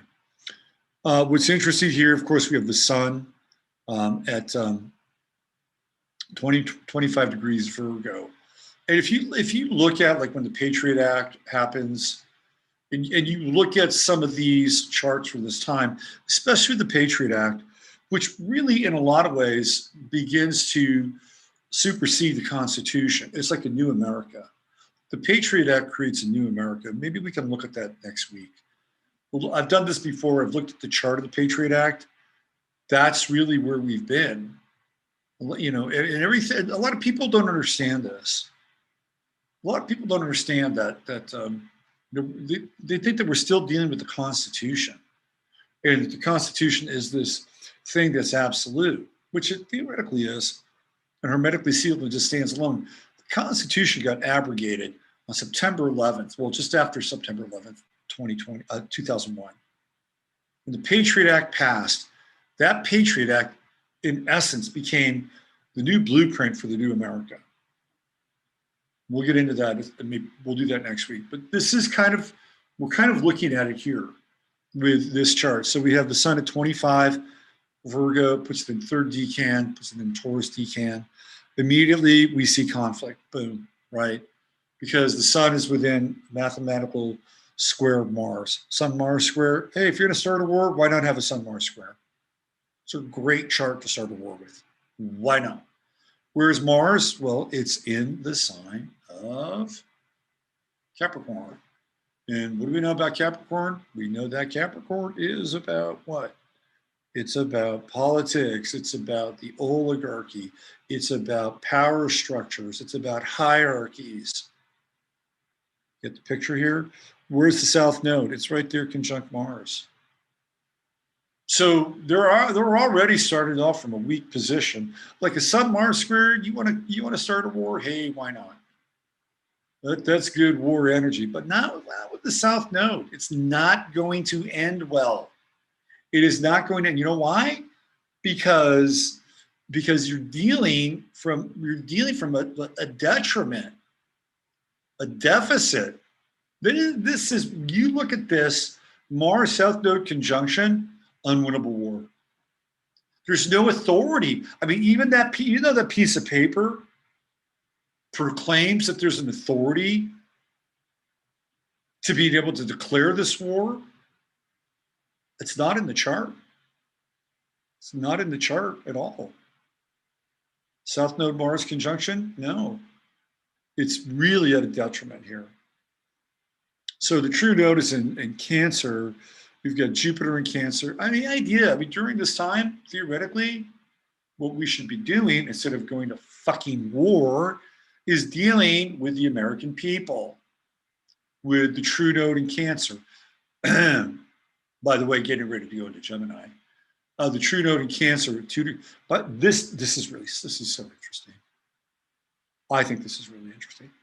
This is right the same degree of the height of COVID. Well, not the height of COVID. I would take that back, because we're probably still not. But it's that same degree where we were in the height of being locked down to stop the spread for 2 weeks, right? Let's flatten this. This is the flatten the curve degree right here. Just before it's about to go into Gemini. Just before it's about to go into full tilt, summer George Floyd boogie, right? And it's about to go into Gemini right after this. And it's going to take us into a 2-year period of heavy and intense engagement, bombarding both the Afghanis and the Iraqis, flushing that, well, I would say flushing, flooding that area with money, dollars, suitcases of dollars, brought in by people like the Rand Corporation, Brown, Root, and Kellogg, right? Carlyle, Fluor, Bechtel, all these contractors bringing suitcases of money into Iraq to pay people, to launder money, right? To pay people off. They're bringing in brand new SUVs and crazy, like short-term bungalows and air conditioning. And guess what? If they had something wrong with the engine, they didn't fix it. They just burned the fucking SUV. That's what they did. They just burned stuff. They just left stuff in the desert. Huge transference of money and cash during that time. Huge. And it sends the United States into this place where the South Node's going into Sagittarius. Then we're going to be dealing with these foreign entities. We're going to be dealing with Iraq. We're going to be dealing with Afghanistan. And the South Node, which is, it's going to happen here, right? Right now, the South Node, at this point in time, we've got the South Node in transiting is in Capricorn. It's getting ready to go into Sagittarius. And this is where we're going to get mired into this place for 20 years. 20 years. Usually Neptune is a pretty good indicator as to what the truth of the situation is. Honestly, Neptune here is in sextile with Saturn, trine with Saturn. It's also in trine with the moon. You know, I'm wondering and Neptune is right here on the IC. This is kind of this, okay, I'm going to interpret this a certain way. When I look at Neptune here, and I certainly look at Mars, I'm sorry, Jupiter in the ninth house, which is foreign engagement. When I look at Neptune here and the trine to Saturn and the trine to the moon, and really Neptune, when we think of Neptune, we think of, we think of drugs. We think of drugs and alcohol. And what's in Afghanistan? Well, they've got opium poppies. And I can see where Neptune here with this trine with the moon, and the moon in the 12th house, and even with Saturn in Gemini, you're dealing with, again, sort of more kinds of like, top down, kind of hierarchical figures and groups, right? Engage in this trine with Saturn. And again, this is 10 a.m. time, but this is going to be going on anyway, right? Regardless. I mean, I can see this as being a period where they're really trying to sink their hooks in to the opium market. With Neptune here, with trine to Saturn. There's a lot going on. Trine to the moon. And even when you get into the moon, even things like delirium and fugue states, moon trine Saturn. So there's also this kind of feeling with this chart, especially the moon Saturn trine, of cashing in. And this is a kind of a cash in chart. With moon Saturn trine, their resources, emotional and otherwise, I think they're cashing in here, especially with Jupiter in Cancer. Now, squaring the moon here, there seems to be this sense here with Jupiter in Cancer that they're going to be able to play on the American people, because we're a Cancerian country, 4th of July, right? Theoretical birth date of the United States. And not far off from that Jupiter, I think the United States sun is, 13 degrees or 14 degrees. So they're going to be playing off the emotion of the American people with Jupiter in Cancer, without a doubt. And, we do see some aspects here that are in conflict. The opposition with Mars, using martial energy to exploit what's going on there, right? This big feeling with Jupiter and Cancer and nurturing and family and values and, eat those freedom fries and go out and shop and just act like it never fucking happened and leave the fighting to us, okay? I mean, that's kind of the Mars Jupiter, but they're really playing on the psyche of the American people. The American people are reeling here, okay? They're fucking reeling. They just had this thing happen. Never happened before, not to this degree. And within 7 days, they're out ready to go to war. They're declaring war. The Americans are just trying to wrap their heads around what happened, and they're just off and running. We're gone. This you can see it in this chart. Mars Jupiter opposition, Jupiter Moon square. You're dealing with emotions. You're really conflating them, making them bigger, playing upon people's sense of Cancerian values, home, the homeland, and this is where homeland security comes out of, right? Jupiter and Cancer. So it's a really interesting chart. We have Venus and Leo conjunct Regulus. So you got a bunch of people who think they know what the fuck they're doing. With this chart, we've got Leo on the midheaven. So where it says like, hey, just trust us. We run the show, okay? We run the show. We have a Venus-Uranus opposition. It's not going to go well. Because if Venus is all about agreements, you got a Uranus opposition, it's not going to go well. It's just like having a one-night stand. If they were going to do something with this, honestly, and I'm not in favor of it, they should have gone in and out, right? Boom, boom, boom, boom. There's your Venus opposition, and not have a 20-year engagement. But we know why. We know why that they wanted to do this. There were a lot of resources there, and it's really good for the military-industrial complex. All right, so the other chart here that I think is worth looking at is the chart that is when they first started dropping bombs. Let's see. And this is that chart. It's not long after that. By the way, they don't waste any fucking time. Just look at the timeline. So it starts off on 9/11. By October 7th, they're bombing Afghanistan. That's how fast this thing goes. Think about that. Not even 30 days. People are still trying to wrap their head around what the fuck just happened. And within 30 days, they're bombing the shit out of Afghanistan. People are like, yeah, good, motherfuckers. We don't know if they did it, but fuck it, go bomb somebody. Fuck them.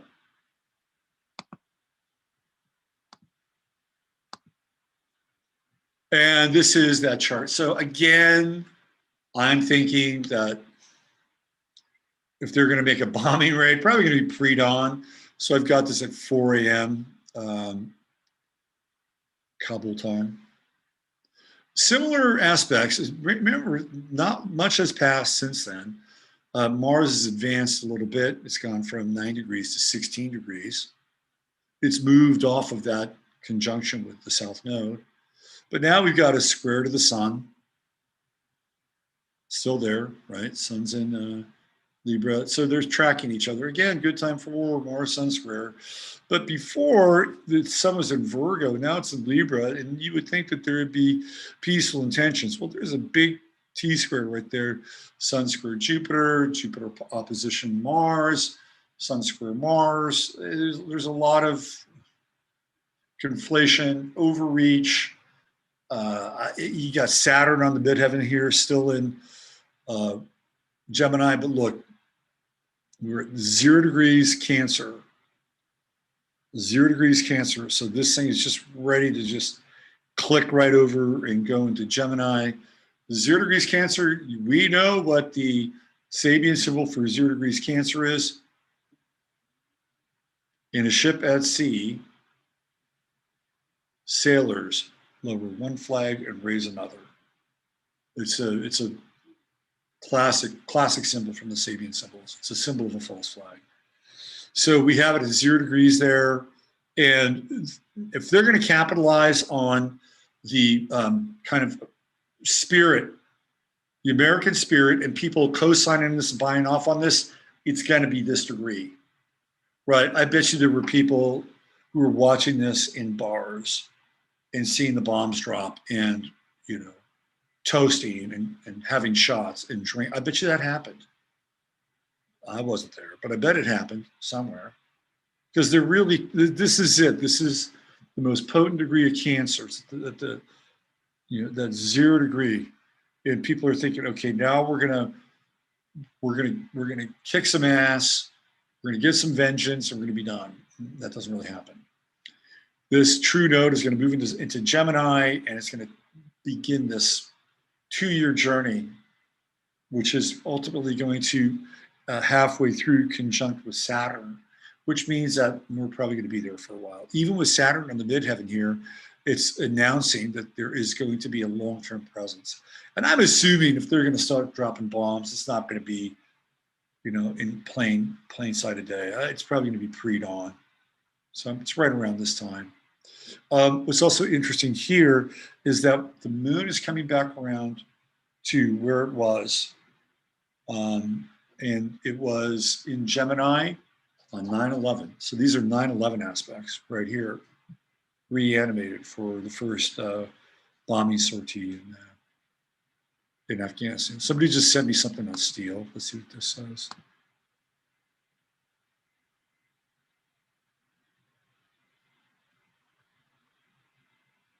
All right.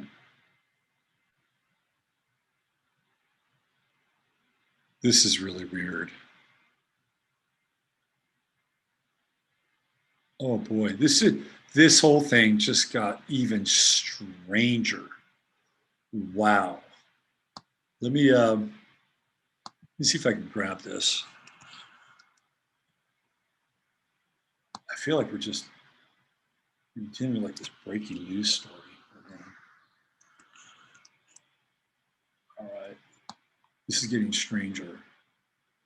So this is from my friend who works with Sheriff Mac. Let me drop this a little bit here.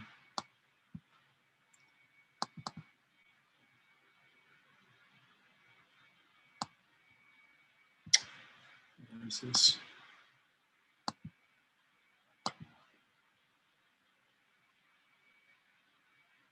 Send this up there. All right, let me try it again.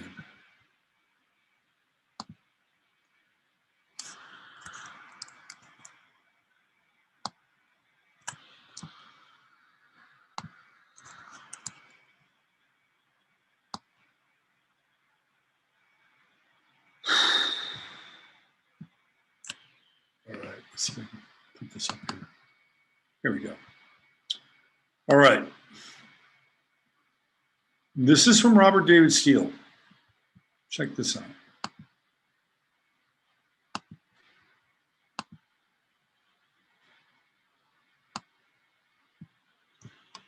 With love to you all, with love to all of you, I survived. I went in at 77 oxygenation. I'm up to 94. I will not take the vaccination, though I did test positive for whatever they're calling COVID today. Well, look who's here. It's about time. But the bottom line is that my lungs are not functioning. The good news is that I will survive with a few days off. I should be back up and at least functional soon. Yes, I know. This has been this has been a near-death experience. Very much like a new death experience the whole country is going through right now. We will never be the same because now we know that we've all been lied to about everything. But now we also know that we can trust each other. I'm alive today because I had a network that put me into a good hospital in Florida. Interesting. Very interesting. What do you think, Jasper? What do you think? What do you think? What do you think happened to RDS? Any thoughts on it? Any thoughts? So that just apparently that's from the big bus, I think, message board that they had set up. So sounds like the hospital may not have been as good as they thought. We'll have more on that likely tomorrow as we explore this on 15 Minutes of Flame. Interesting. All right, so why don't we bring the train into the station here. I think I've overloaded you with geopolitical astrology tonight. I think we can kind of see where things went.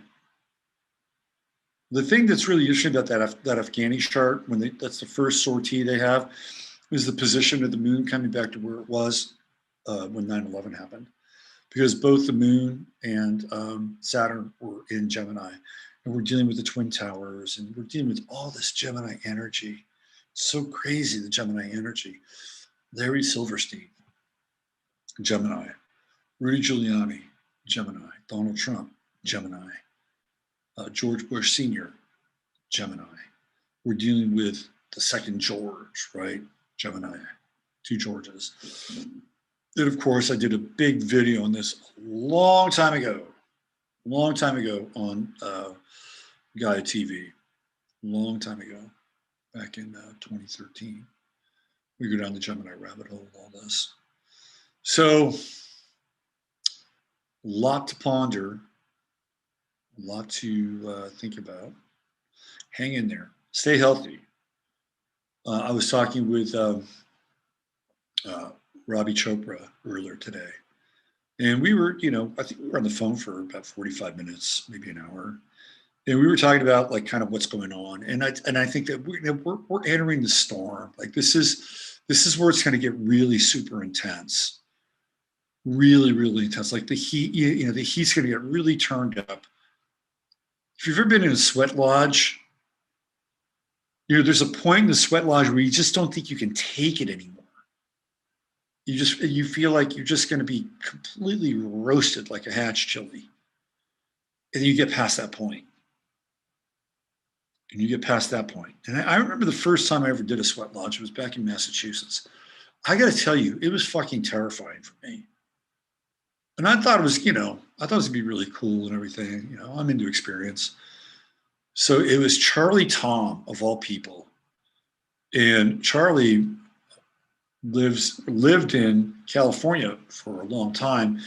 He was a Karak Indian and from the Mount Shasta area. And I would do more sweat lodges, which in Charlie's sweat lodge, it's ritual, I guess, over the years, at least 2 or 3 more. And then I would do a number of sweat lodges with one of his apprentices. So I was in that kind of Charlie Tom world. He was there for the first sweat lodge I ever did. And it was in Massachusetts. And it was on the property, I think, of the Sirius community, which I spent a month at. I remember the first time I'm in that sweat lodge. It was really crowded. It was super crowded. I've been in other sweat lodges after that, but not nearly. But this one was really packed. And it was dark. And it was hot as fuck. And all my fears really started to come up. Number one, this fear of being in close places with people, right? And I had to work through that. That was the first fear. Of course, the second fear is the primordial darkness. And then the third is this intense heat. And you're in there with a bunch of other people who are going through their shit too, right? So it's not like you're just dealing with your own energy and your own experience and your own emotions. No, you're dealing with everything that's going on in that space. And I remember at one point, I wanted out of that thing. And I just had to keep going through it and going through it. And I did more rounds after that. And I was like, okay, I got through it. I'm going to go back. I think I did 3 rounds. And every time it got hotter every time because I kept adding more of these fiery rocks. But in some ways it got easier. And I remember even the first time somehow managing, was a lot more limber then, managing to kind of crane down and get my head sort of closer to the ground, sort of, breathe like next to the ground. And it was not easy because there are all kinds of people around me. And that got me through because they said, look, if it gets too hot, just try to put your head close to the ground. So that's what I did. I'm like, okay, I think I can do this. And that's kind of where we are. We're in the sweat lodge now. And we're dealing with all this intense energy, other people's fears, other people's thought forms, people that are in. And I've been inside sweat. Like me, I might have even been that one sweat lodge where somebody they even tapped out. They wanted to get out, right? I've been in sweat lodges where that's happened. They just tapped out, want to get out. And I think that's true for some people. Now they just want to tap out and get out. I'm done. So, but there's a point where it turns. And it usually turns after you have to get through sort of that peak moment of intensity and heat and fear. If you just get through that moment, you can get through to the other side of that. And then the door opens, and then you get to, connect with the air, and then you go have some cold water on your body, and you feel amazing. Like, all right, I want to go again. Right. So that's where we are now. The heat's getting ramped up. They've closed the flap, and you're there with this kind of seething ball of humanity, in that tight space. Everything's coming up. Just get through it. That's where we are now. You gotta stay healthy. That means body, mind, and spirit. And if you can do that, we take this wave. We got to take this wave. We can take this wave and get through this wave and outlast this wave. It's a big deal. It's a very big deal. Don't give up. Don't throw in the towel. And do your best to, I know it's hard. A lot of people are under a lot of pressure from their jobs, from their families, from their friends. Do your best to have really good boundaries and discern what's right for you, and to interact with these people in ways in which, and I know it's not easy, that is clean, the cleanest way for you to do it, right? Try to take the high road. Try to never run away from a fight, but do your best to avoid conflict that is not going to be meaningful. Do not entangle yourself with conflict that is going to drain you. What is the mantra for this? Pick your battles wisely. Choose your battles wisely. All right, we'll be back tomorrow over on the 15 minutes side of things, 15 minutes of ovflame.com. Let me just go back in one more time and say goodnight to everybody.